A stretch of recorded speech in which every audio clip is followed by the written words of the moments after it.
예, 오늘은 종합면허. 요즘 같은 경우에는 작년 3월달까지죠. 작년이 아니네, 재작년에. 2018년 3월달까지는 이 건설, 다가구 다중이죠. 다가구 다중. 다가구하고 뭐 상가주택 조그만하게 이렇게 60제곱 이상 지신 분들에게는 지금은 이제 규제를 줬지만 건축 면적에 대해서는 그냥 일반인들이 다 지을 수 있었어요. 일정 평수. 예, 건축, 요즘 제 주변에 있던 흔히들 건축주, 집 지어서 파셨던 분들, 이런 분들이 집을 못 짓게 된 이유는 가장 큰 거는 이 종합면허. 이 종합면허라는 거는 이제 집을 짓기 위해서는 전기도 있어야 되고, 설비도 있어야 되고, 그 뭐 이제 철근, 뭐 모든 것들이 종합예술이잖아요. 이런 것들이 다 있어야 되는데, 옛날같이 뭐 그냥 그런 면허가 없이도 그냥 모두 다 질 수 있었는데, 요즘에 이런 모든 것들이 종합면허를 갖고 있는, 전기도 있고 설비도 있고 건축허가도 있고, 단수 면허가 아닌 설비, 전기, 토목 뭐 이런 것들이 다 있는 이런 종합면허를 갖고 있는 회사만이 이제 조그마한 집, 다가구, 다중, 원룸이죠. 그리고 상가주택도 질 수 있습니다. 그러다 보니까 이 종합면허를 사셔서 집을 지시려고 하시는 분들이 있어요. 예전에 집을 지으셨던, 흔히들 우리가 얘기하는 집 짓는 건축주분들이 이렇게 하게 되면은, 제 주변에 이런 게 많아가지고서 이걸 물어보시는 분들이 있으시더라고요. 근데 이거를 덥석 그냥 종합면허라고 해가지고서 면허를 사는 게 아니에요. 우리가 뭐 그냥 제가 공인중개사를 하니까 공인중개사증을 대여를 해주잖아요. 대여를 해주고 몇 푼 받잖아요. 한 달에 얼마씩. 이게 아니라 이건 회사를 사는 겁니다. 회사를 사는 거. 이 회사를 샀을 때, 이런 종합면허 회사를 샀었을 때 어떠한 문제점이 있는지, 단순 내가 건축만 해가지고서 집을 질 수 있는 면허 회사를 갖는 거하고는 별도로 회사를 사셔서 M&A를 하셨다고 생각을 하셔야 돼요. 그런데 그 회사 같은 경우에는 예전에 공사 실적만을 보시죠. 공사 실적하고, 그리고 이게 기술자들이죠. 기술자. 뭐 건축사 몇 급 이상, 뭐 이렇게 설비 몇 급 이상, 뭐 공사 실적이 있던 사람들, 이런 것들을 종합면허가 갖고 있는지, 그리고 사무실이 있어야 되고, 그 사람들이 면허증이 유효해야 되거든요. 그래서 일정 요건이 있어요. 요건이. 그 요건을 갖춰진 종합면허를 그대로 인수하거든요. 인수하거나 아니면 건축사가 부족하다든지 뭐 이렇게 되면 내가 그런 분들을 채용을 하셔야 돼요. 그 회사를 사야 돼요. 일정 규모를 만들어야 되는데. 이런 것들이 있죠. 그리고 만약에 행정처분이 받아져 있는지, 일정 자본금이 있는지, 그리고 건축협회 공제 납입금은 제대로 돼 있는지, 이런 것들도 다 확인을 하셔야 돼요. 이게 제가 한 12년 전인가 13년 전에 이거를 회사 생활을 할 때 아무것도 모르고 그냥 면허 사는 줄 알았어요. 그냥 공인중개사 증 빌려가지고 3, 40만 원 주는 줄 알았어요. 근데 그게 아니더라고요. 회사를 사는 게 맞더라고요. 그때 얼마나. 근데 일반 제조업하고 건축이죠. 이제 건축이나 이 건설회사의 재무제표는 달라요. 그러니까 저같이 이제 일반 제조업이나 이제 상품 매매를 했던, 아니면 제품 매매를 했던 그쪽에 있던 회계 쪽이나 자금 담당을 했던 10년차 이상 되는 사람들도 건설업 재무제표를 제대로 보실 수도 없고요. 볼 줄 안다라고 자만하시면 안 되고, 그리고 그거는 대부분 외관법인들이 아니에요. 그냥 세무사무소에다가 그냥 기장을 주는 거거든요. 한 돈 10만 원씩 주고. 그래서 야, 올해 좀 세금 좀 덜 내게, 뭐 이익 좀 줄여, 뭐 아니면 뭐 은행에서 대출하라고 하네, 이익 좀 늘려, 막 이런 식이에요. 제대로 된 회계 처리가 제대로 안 돼 있다는 얘기죠. 그래서 그거 재무제표를 제대로 볼 줄 안다라고 하시는 분들은 그건 말도 안 돼요. 그거는.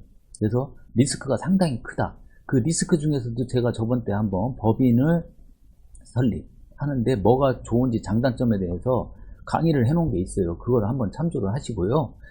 그리고 그쪽에서 만약에 어쩔 수 없이 난 꼭 이 종합면허 회사를 양도양수를 하셔야겠다라고 하시면은 체크 포인트가 있습니다. 그거를 중개하시는 분들도 그냥 대충은 알아두세요. 이거는 뭐 기본이고 행정처분 돼 있는데, 이건 바로 뭐 관청에다 물어보면 되니까요. 이게 우발채무예요. 공사비를 안 주고 이게 M&A를 하게 되면은 이게 뭐 다른 회사하고 이렇게 딱 하는 게 아니라 대표자만 변겨요. 대표이사만. A라는 사람에서 B라는 사람으로 일정 돈을 주고 그냥 끝내버리는 거예요.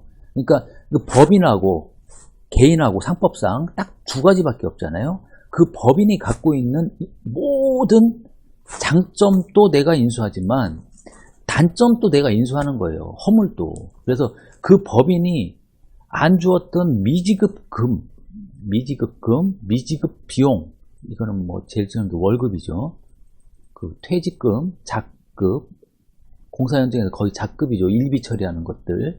그리고 미지급금, 어쩌다가 한번 생기는 것들이죠. 이건 주기적으로 생기는 것들. 그리고 이런 것들 모두 미지급금이나 미지급 비용이 안 준 경우가 많아요. 실제로 제가 있던 사람인데 그 회사를 살라고 했었어요. 살라고 했는데 회계 재무제표에는 안 나오는 것들이 있어요. 뭐냐면은 노동부, 노동관청에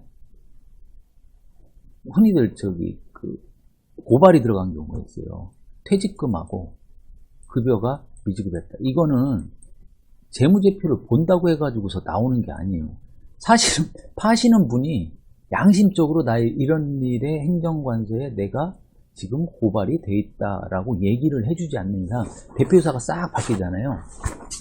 1년만 쓰게 되면 퇴직금 주게 돼 있잖아요. 인부들 중에서 한 현장에서 있다든지 그리고 작급을 안 주고 있다든지 이런 것들도 나하고는 상관없다. 이거는 전혀 무관한 거예요. 대표이사가 바뀌어서 내가 모르는 일인데 이렇게 할 수가 없어요. 그대로 그거를 인수해봐야 된다. 그래서 예전에 제가 어떻게 우연찮게 그거를 인사노무 쪽 일을 해서 해당 관청에다 물어봤는데 아니나 다를까 딱 걸렸더라고요. 그런데 해당 관청에서 이런 공사 면허들 사는 그 건축업 쪽에는 이게 조금 터프하죠. 조금 이게 일반 기업하고는 좀 달라요. 안 준 돈들이 엄청 많아요. 근데 그때 근로감독관님이 얘기하시는 게 그 금액이 얼마냐? 내가 이거 회사를 양수를 해야 되는 실무자인데 이거 어떻게 해야 되냐라고 물어보니까 금액을 알 수가 없대요. 어느 금액인지. 어떤 사람이 갑자기 와가지고서 또 고발 조치를 하게 돼가지고서 거기다가 민원을 넣게 되면은 금액을 어떻게 된지는 모르는 거죠.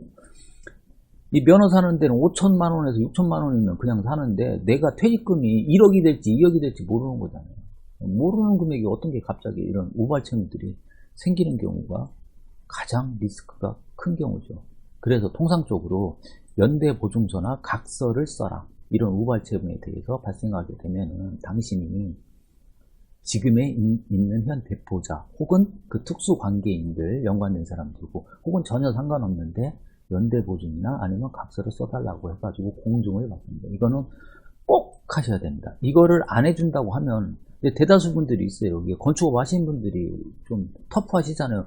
내가 뭐 할 일 다 하고 뭐 하고 했는데 뭘 그런 것까지 써주냐고 뭐 하지마 막 이런 식으로 해요. 그러면 안 하면 됩니다. 뒤탈려서 그냥 안 하시면 돼요. 그냥 그게 낫습니다. 안 써주려고 하시는 분들은 뭔가 이제 뒤에 구리신 것 같아요. 이게 가장 중요합니다.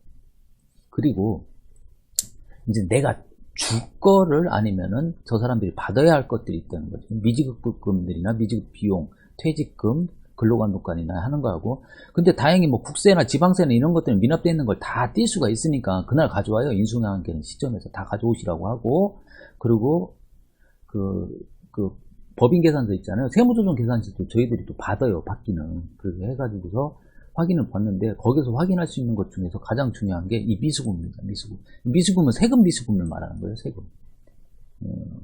국세나 지방세 낸 것들은 그날부로 다 법인에서 낸 거를 띄면은 되는데 대표이사 가지급금, 이게 제가 얼마 전에 강의를 했었죠. 가지급금이란 전혀 용도가 정해지지 않게 대표이사가 출납 직원한테 야 나 200만 원만 띄워서 줘. 야 300만 원만 띄워서 막 가져가서 썼어. 막 가져가서 썼는데 이게 어디다 썼는지 모르고서 그 규명을 안 한 비용들을 말하는 거죠. 이 가지급 비용. 이 가지급 비용은 모두 다 대표이사의 급여 상여 처리를 하게 되어 있습니다.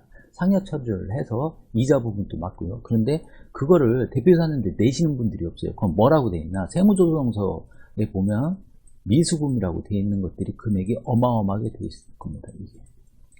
요거 정리하셔야 됩니다. 이게 누구한테 들어가냐? 지금 현 대표이사. 현 대표이사가 그대로 떠안게 되어 있습니다. 요 미수금요. 대표이사가 있던 가조이급금. 지금 현재 새로 인수한 분이 그대로 떠안아야 되고요. 그리고 이게 이익을 많이 낸 회사를 인수하셨다고 전혀 좋아할 게 아니다. 이게 물론 이 종합면허 회사, 건설 회사를 사셔가지고서 끝까지 다 하셔가지고서 천천히 한 10몇 년 동안 하실 것 같으면은 별 문제가 없어요. 비용 처리를 해 나가는데. 근데 단발성으로 한 2, 3년 써먹을 건데 내가 이거 회사 청산하고 나 없앨 거야 이렇게 한다고 하면은 잉여금이 많이 남아있는 건 세금 폭탄 맞습니다. 세금 폭탄인 정도가 아니라 그냥 번 돈 다 쏟아 부은다고 생각하세요. 잉여금, 자본이 많이 남아있는, 자본금이 아니죠. 자본이 많이 남아있는 잉여금이 많은 것 같은 경우에는 오히려 안 사느니 못한다. 근데 또 이게 참 양날의 칼과 같아가지고 흔히들 이제 은행에서 대출을 받잖아요. 적자나는 건 안 해주잖아. 대출을 상환하라고 하거든요. 그러니까 억지로 막 세무조정 해주는 세무자 사무실에다가 나 올해 좀 저기 뭐 해야 돼, 뭐 흑자로 내줘, 막 적자로 내줘, 막 그렇게 해줘요. 실질적으로 있는 사례입니다. 그러니까 이게 재무제표 자체를 믿을 수가 없어요. 믿을 수가. 그래서 잉여금이 통상적으로 많이 남아있어요. 건설회사. 근데 그 건설회사 단기 수익이 많이 한 5년 동안 쌓여있던 회사를 사시면은 세금 폭탄이다 이렇게 생각을 하셔야 되고, 그럼에도 불구하고 하셔도 돼요.